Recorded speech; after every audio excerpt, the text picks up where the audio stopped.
knowing that you're going to every ground in the world almost thinking you've got a good chance of winning it is a bit lucky really, you know, because most teams are not going to have that much power almost going into it wherever they go. This is an amazing team. They've been indisputably the best team in the country for 18 months. Chasing down City, being hungry to get City, is what our squad is put together to do, isn't it? Weirdly, Liverpool owe City a debt, and it's taken the arrival of arguably the best team that's ever been in the Premier League. Liverpool to go, right, we're going to beat you. What's it like being in Anfield on a European night like that? This is my first one, this. Yeah, all right. properly. How much are you looking forward to it then? I can't wait. I'm shaking with excitement, nerves. What means more to Liverpool fans at this moment in time, the Premier League or the Champions League? Definitely the Premier League, yep. The Champions League's a bonus. 30 years, it's definitely the league, and we've been waiting for it for that long, and we've had these upsets and all that. They haven't fluked it, it's not just been a mad run. They are the best, and not just the best, they could be the best of the best. Got your Champions merchandise that's going to be flying off the shelves, are you? Hopefully, yeah, the designs are there. We put a few up the other night. Obviously, we didn't want to tempt fate and put them out. The city will go absolutely berserk, won't it? It'll be absolutely crazy. I'm hoping I'm here for the parade as well, because that'll be nuts. I can't wait.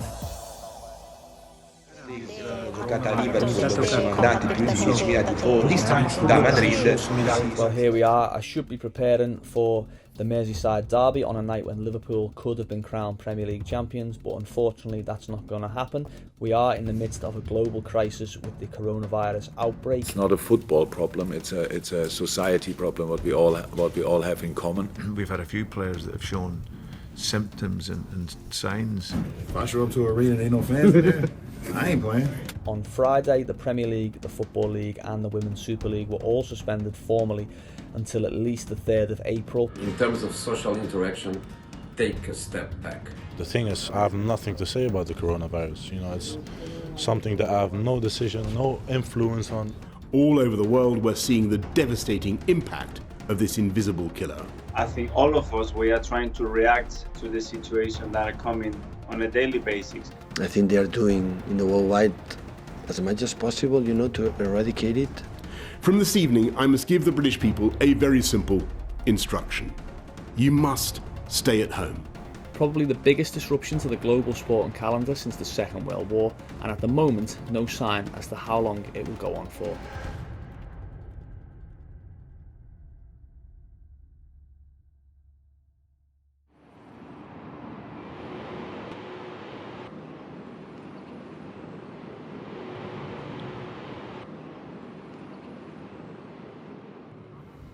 It's Tuesday, March the 24th, and the UK is in lockdown. Last night, Prime Minister Boris Johnson announced stricter measures on social distancing aimed at combating the rise of the coronavirus. This park that I'm in near my home in Liverpool, it would usually be heaving. It'd usually be full of kids playing out, playing football, riding bikes, dog walkers, joggers, all those kind of people. Instead, it's deserted. Liverpool fans had hoped for a momentous celebration to celebrate their first league title in 30 years, but those plans have been put on hold. But for how long? One man who knows all about Liverpool's long way for a league title is Stephen Warnock. Born on the outskirts of the city and a boyhood Red, Warnock made 67 appearances for the Reds between 2004 and 2007. It would be a hard situation anyway, because they've been denied obviously being a chance to play, and they've been worried about health and loved ones and that kind of thing. But what will that do to the mindset of the players? Because we hear a lot about their mentality and how strong they are, but this would be a huge test for those players, wouldn't it? Yeah, this is a completely different test, isn't it? How do you deal with this? I'm not so sure how you would, because again, it's out of your hands. At least when you're playing in the league and you've got to win them 2 games, or you've got 4 games to win, it's in your hands. This is completely out of their hands. It's something that they can't control. They can't go into training and try and train harder and make sure that they prepare better, because at the end of the day, someone can pull the plug on the whole lot and change the situation.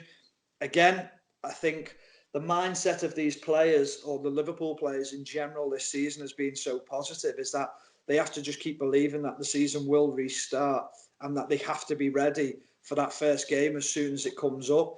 A different experience, obviously, but you've had serious injuries early in your career. You had a couple of broken legs, and you have to spend a lot of time away from your normal your normal footballing routine of training and playing and travelling to matches and all that kind of thing. How hard a challenge is that mentally? Not necessarily the injury itself, but the denial of your routine, if you like, or the getting into a sort of a more bleak routine where you can't do the things that you enjoy doing most. Yeah, I struggled a lot mentally. I really did. Probably started drinking a little bit when I shouldn't have as well, because you just want to get away from it all because you can't do what you want to do. I think I probably went into depression for probably a few months because of the way it was. But then you get the right people around you, you change your mentality, you look forward and you try and think of the positives behind it all. But I think the biggest thing is try and put yourself in a routine. Try and set yourself a goal every day of something to do and something to reach that goal.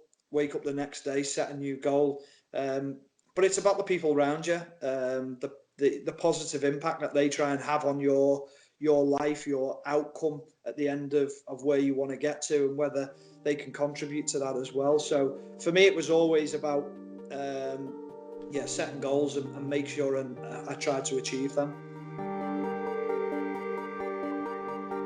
The coronavirus pandemic has hit every walk of life in ways that would have been unimaginable just a few weeks ago. To find out how Liverpool fans are processing the escalation of the lockdown, I spoke to Anfield season ticket holder and lead singer of The Farm, Peter Hooton. What have you made of the debate over football? I mean, and specifically when it'll resume and how it'll resume. I've tried to stay out of the football debate.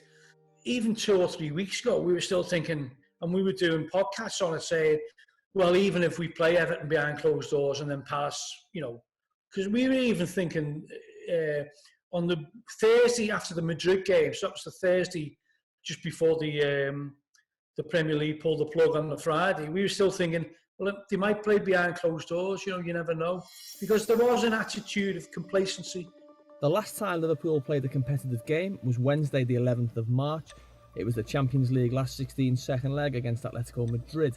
That night, across Europe, as fears grew, many games were played behind closed doors. And just 2 days after it, the Premier League went into lockdown. Knowing what we know now and the way that the situation's developed, it seems crazy almost that went ahead, and that obviously 54,000 fans were there, 3,000 travelled over from Spain. Were you surprised at the time, or is that something that's it's benefit of hindsight really that we're able to say that? No, I think it's the benefit of hindsight. I think obviously you were at the game, I was at the game, and one of the first things I heard when I got to the ground was that the tunnel had been shut off. There was no press allowed down there, no media or anything. It was very sort of protect the players at all costs and make sure that no one goes in and around the area.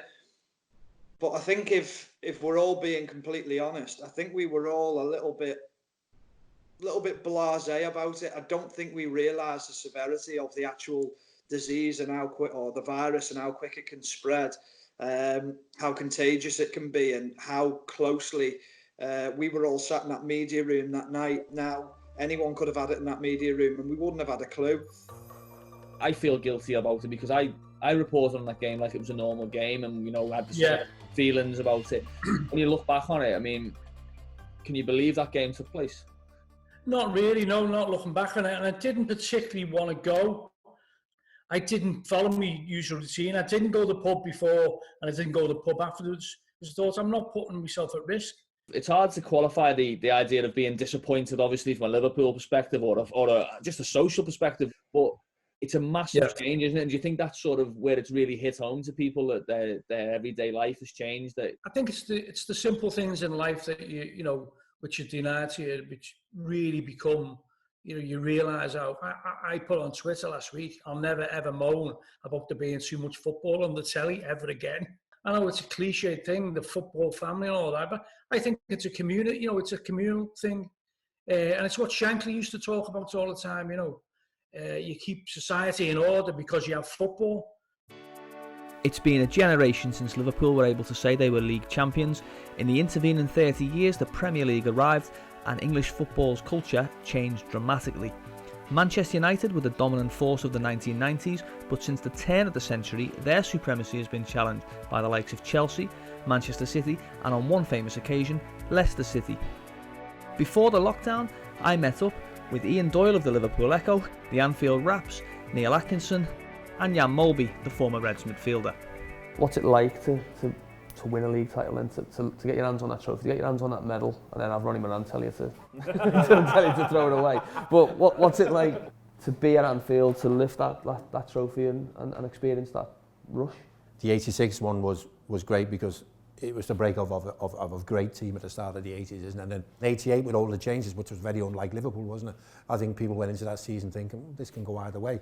There's less memories of 90, isn't there, for some reason? No, so we before we started, we had a chat, and Ian went, you probably can't remember 90. And I said, I can't, but I can remember 88. I can remember going to matches. I was only 7 years old, but I can remember going to matches 87, 88. Yeah. My first game, Jan scores a penalty, by the way. Gary Gillespie takes the other one off you for his hat-trick. Yeah. Very generous. Yeah, very generous when you... But I remember supporting Liverpool 85, 86 as a 5-year-old. I remember watching the final, and maybe it's a bit of a false memory. I remember 87, 88. I remember going to games. I can't remember 89, 90. Just going back to the last time Liverpool won the league, do you have any memories of that 1990? Yeah, I do remember it. I remember I was only young, but I understood what it meant. I loved me football, so you just knew how powerful Liverpool were at the time. Yeah. But just like you say, you expected within the next couple of years to win another title. To have that wait for so long has been very tough. When you've had success, how hard is it to plan for the future? Because you've got loyalty to players. How hard is it to get those decisions right and to sort of to get the balance between keeping it refreshed and keeping it moving forward, but also paying tribute to legends? Yeah, and it had been an incredible strength of Liverpool, hasn't it? You know, getting those decisions absolutely right and moving players on 5 minutes before their time was up. And then we get to 1990. Or 1991 when Souness came in, and I don't think there was anything wrong with Souness looking and thinking, to keep this fire burning, I need to do something. And he went about doing that in a manner that he will look back on today and going, I probably got that wrong. Yeah. And the biggest thing wasn't necessarily the players he let go, it was the players that he brought from one day to another down in Melwood, the training ground. And we did very simple training, we played five-a-side every day, but he was always played to a level. Yeah. You know, and then all of a sudden from one day to another we go, what is the this? levels dropped, yeah. No, but there's no way we can play the way we want to play on a Saturday if this is what we're producing in the midweek. And so everything changed. Do you think it gets harder the longer that monkey hangs over? Yes and no. The first thing you have to do is realise where you're at. And I think in many ways Liverpool realised that with the appointment of Gerard Houllier. That was the time when they thought, okay, we might have to do something different. Roy had been in, and Roy was a great appointment. I never thought that team in the mid-90s were going to win the title. You know, I think around that time, we were probably more inclined to think that if anyone else, apart from Manchester United, it's going to be Newcastle, isn't it? I think the quicker you realise you've got problems, the better chance you have of putting it right. And then I think it was a real challenge for the likes of Steven Gerrard and Jamie Carragher when they came into the team and sort of flying the flag for local people, you know. I spoke to Jan Molby for this documentary that we're doing, and he said that he always felt that the local players and the academy players that came through, he always felt that they carried almost more of a burden because of the league title, the weight, and you know, Steven Gerrard and Jamie Carragher obviously being the biggest examples. Did you ever feel that extra sort of motivation or desire? Well, for me, I was desperate to win the league or desperate to push as close as you could. You grow up dreaming of that. I think what Stevie and Jamie did was they learned to deal with the pressure of playing for a club like Liverpool better than I ever did. I think that's one of the things why I never succeeded at Liverpool, is because I grew up as a fan. I grew up with my family and friends supporting Liverpool, so I almost felt that burden of just playing for the club. Now, trying to deliver a title as well on top of that was frightening. I think sometimes you don't realise how big a club it is when you come into it if you haven't grown up supporting it. But I've always known the magnitude of the club and the size of it.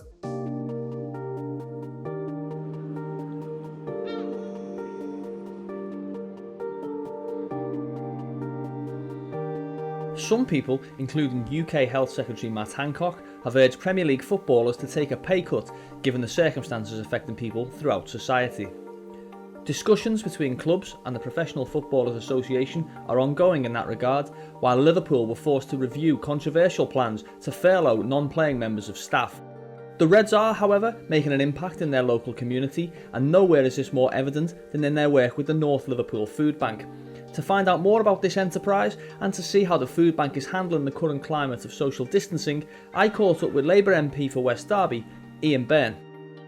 So where we are now is regarding the food, over 30% come from the football fans, which was huge elements of keeping the shelves stocked and the ability for food banks to operate. That's been taken away.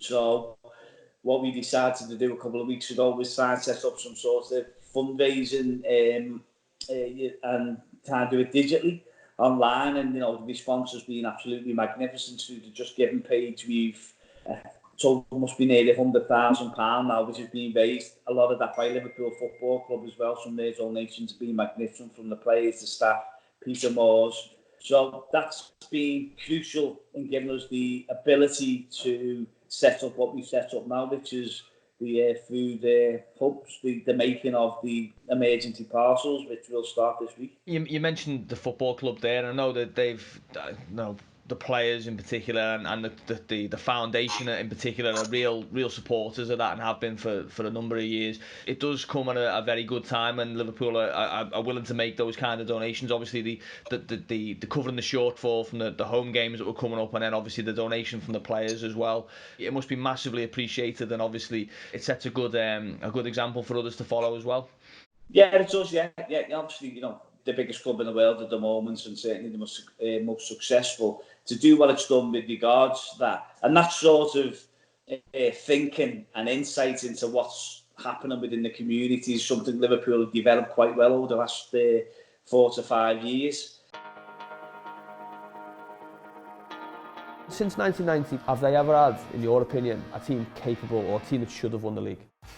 Probably 2009 team, possibly 8-9 with Gerrard, Torres, Alonso, all of them. Perhaps they should have won it. I think they came up against a bit of a kind of freakish United team where they were losing their way a little bit, and what was his name? Federico Makeda just came out of nowhere, scored about 5 or 6 goals, all important goals, and disappeared at the face of the earth again. I think 2014 was in one sense heartbreaking, but I think 08-09 hurt more and scarred the club more for longer. You think about 13-14, I always like the comparison that a writer Andy Thomas made. 13-14 was a toddler running down a hill. And if a toddler gets to the end of the hill, it's all smiles at the end, but if it falls over, it's going to take everything with it. And I think that 13-14 definitely had an element of that. And no one had more fun than us in 13-14. Manchester City won the league, no one talks about it. We scored over 100 goals, no one talks about it. And I think people were thinking, this could be our year, because we were getting those late winners, weren't we, in places like Fulham and that. And I think everything was looking fantastic, until the obvious happened, But I think if you look at that period, in a way, it was meant to be, because if we had won the league in 2014, we wouldn't have Klopp now. Yeah. We would not have Klopp now. Yeah. And I remember halfway through this season, I got everyone to toast in the pub to not winning the league in 2014, almost exorcising that ghost, of not winning the league, but thinking now we have got the real deal. Jurgen Klopp is the real deal. Yeah, the biggest honor I can imagine to be here. For me, one of the biggest clubs in the world. What attracted you then to the challenge here at Liverpool? How do people live football in Liverpool or around Liverpool, all Liverpool fans? Tell me about Jurgen Klopp then, what's he done to this football club? Absolutely transformed us. We're the best of the best back on our perch. So I'm a totally normal guy. I'm the normal one, maybe, if you want this. It's the connection he's brought, just the whole order around the club.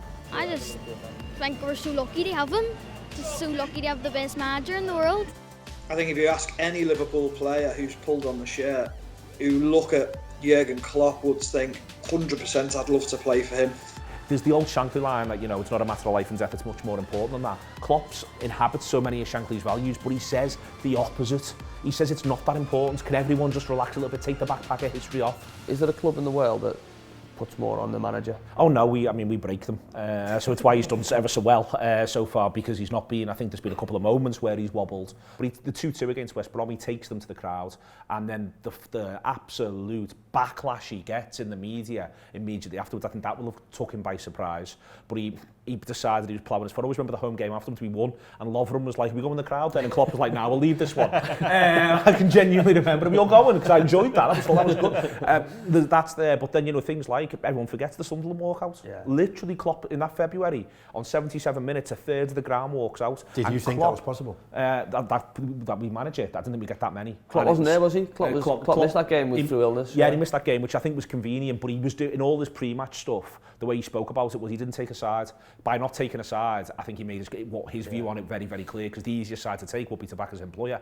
And then you take that point, and I think from there, 6 weeks later, 8 weeks later, it's Dortmund at home, 4-3. And if you're Klopp, and I think this is the major thing he's done, is behind the scenes, forget us for a minute. If you're Klopp at the end of that summer, you can go to the people who run the club, you can say, Sunderland at home, doesn't happen again. Dortmund's what we want. We want as many Dortmunds as we can. Look at what they can do. If we harness them, they can do that. Stop annoying them. Stop doing their heads in with stupid stuff that would have made the club £2 million more in ticket money. Stop making my job harder. Stop making my job harder, because it's hard enough. The first thing he added was obviously a team that the fans could be proud of in terms of intensity, and they're not going to give you 100% in every single game. But we had very little quality.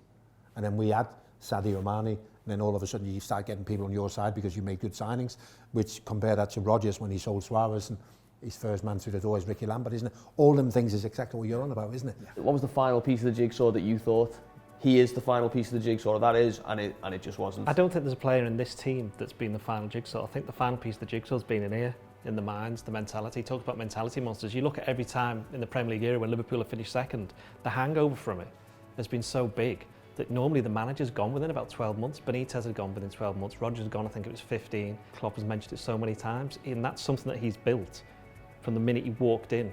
One of the first things that he said was, we want to turn everybody from doubters to believers. But the other thing he said was, we want to write our own history. Few could have imagined in 1990 that it'd be 30 years before Liverpool next won a league title, and certainly nobody could have predicted that just a few days before they were due to be crowned Premier League champions, the whole of football, and indeed the whole of society, would have ground to a complete halt.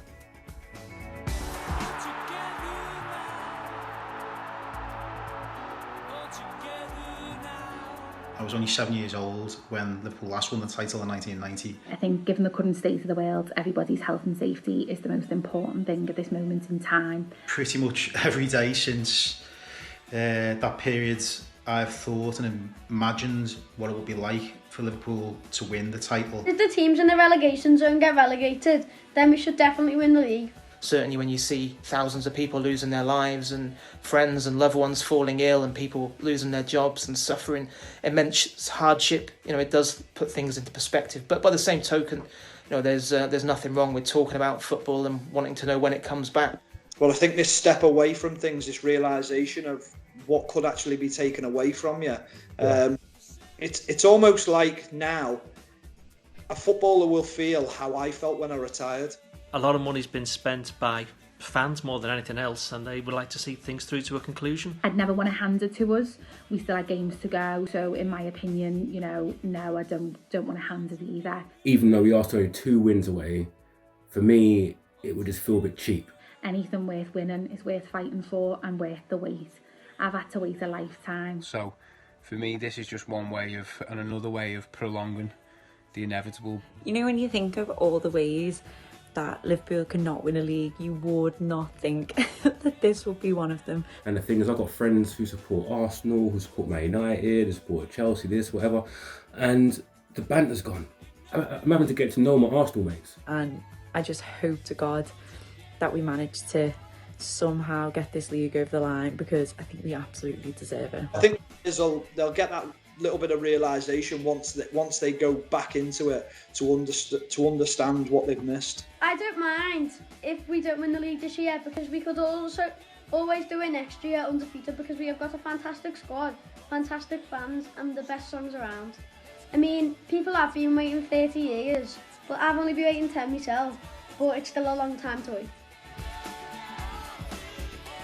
What the future holds remains unclear. Football, understandably, is taking a back seat, with the health and safety of millions of people across the world taking precedence. Liverpool may or may not get their hands on that elusive Premier League trophy, but one thing's for sure, for the time being, all they can do is wait.